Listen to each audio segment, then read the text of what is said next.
संगठन में ही शक्ति है। नंदन वन में वृक्ष पर चिड़ियों का एक जोड़ा सुखपूर्वक रहता था। समय बीतने के साथ चिड़िया ने अंडे दिए। चिड़िया दिन भर अंडों पर बैठकर उन्हें सेती थी और चिड़ा भोजन जुटाता था। एक दोपहर को एक मदमस्त हाथी धूप से बचने के लिए उस पेड़ की छांव में आकर खड़ा हो गया। हाथी ने अपने सहज चंचल स्वभाव के कारण वृक्ष की उस शाख को ही तोड़ डाला जिस पर चिड़िया का घोंसला बना था। चिड़िया का घोंसला तिनके तिनके होकर बिखर गया और उसके अंडे टूट गए। यह सब देखकर चिड़िया रोने लगी।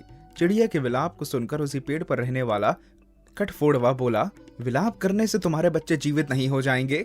बुद्धिमान लोग विपत्ति के समय रोते बिलखते नहीं बल्कि अपने धैर्य का परिचय देते हैं।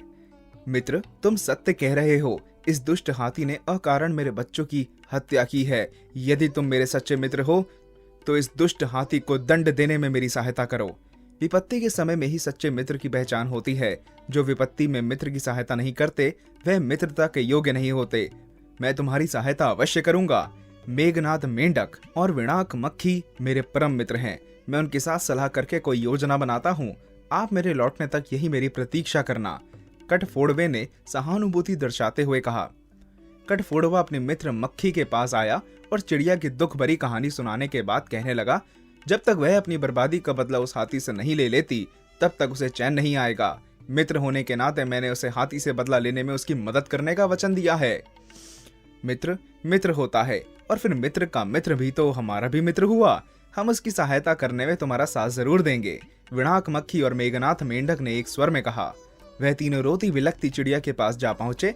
आपस में काफी देर तक विचार विमर्श करने के बाद उन चारों ने हाथी से बदला लेने की योजना बना डाली। मैं दोपहर के समय उस दुष्ट हाथी के पास जाकर उसके कान के पास वीणा जैसा मधुर स्वर निकालूंगी, जिसे सुनकर हाथी मदमस्त होकर अपनी आंखें बंद कर लेगा। विणाक मक्खी ने कहा। और मैं उसी समय अपनी चोंच से उसकी आंखें फोड़ डालूंगा। कठफोड़वे ने कहा। प्यास से व्याकुल होकर जब वह जल की खोज में निकलेगा तो मैं अपने परिवार के सदस्यों के साथ गहरे गड्ढे में छिपकर टर टर की आवाज निकालूंगा।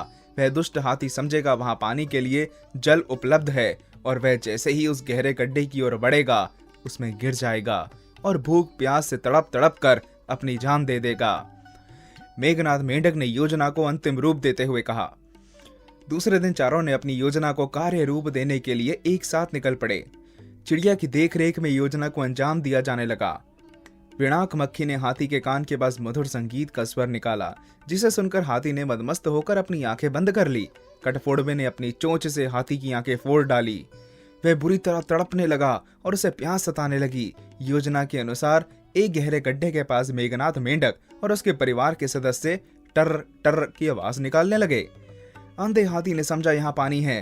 प्यास से अत्यधिक व्याकुल होने के कारण वह उस गड्ढे के पास गया और उसमें गिर गया।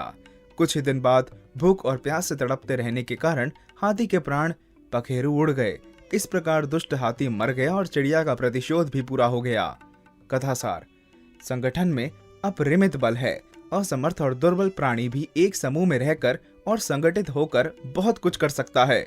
अन्यथा निरीह चिड़िया के वश में कहाँ था हाथी से प्रतिशोध लेना।